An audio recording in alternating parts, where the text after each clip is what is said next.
10 दिन से आग में दहक रहे हैं कैलिफोर्निया और लॉस एंजल्स।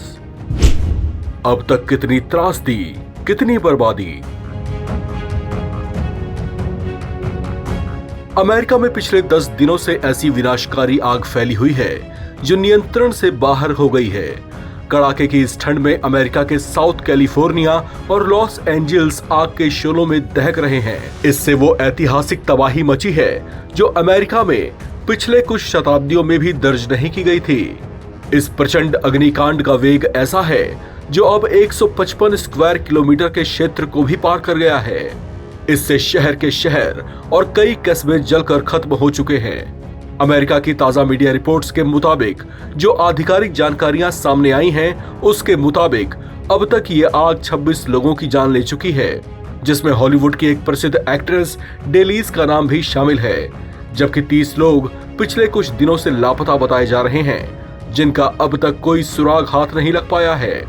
इस प्रचंड अग्निकांड में अब तक 12,500 से 13,000 घर भी जलकर खत्म हो चुके हैं। इस आग की रफ्तार को देखते हुए जिन इलाकों में अलर्ट जारी किया गया है, वहां से लोग तेजी से पलायन कर रहे हैं। कैलिफोर्निया और लॉस एंजल्स के कुछ इलाकों में जहां आग नहीं पहुंची है, वहां भी लोग अपने घरों को खाली करते और कीमती सामान गाड़ियों में लादते देखे गए।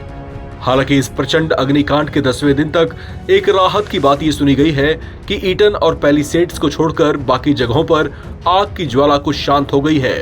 हालांकि जहां पर आग शांत हो रही है, वहां पर अब कुछ भी जलने लायक नहीं बचा है।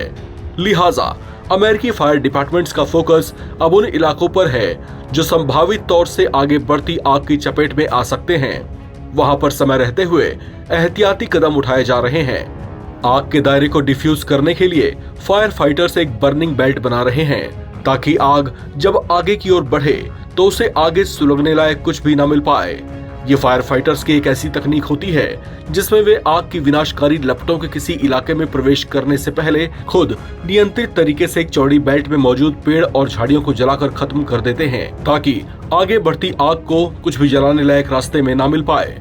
हालांकि इसके पहले भी इसी तरह की कई जुगत लगाई गई थी, लेकिन वो सब नाकाफी साबित हुई थी।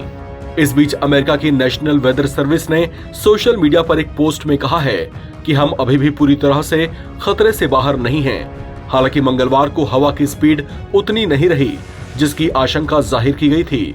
अगर मौसम अगले कुछ दिनों तक इसी तरह से साथ देता है तो इस आग पर जल्दी ही काबू पाया जा सकेगा। हालांकि इससे जुड़े खतरे को कम करके नहीं आंका जा रहा और तमाम जरूरी कदम उठाए जा रहे हैं।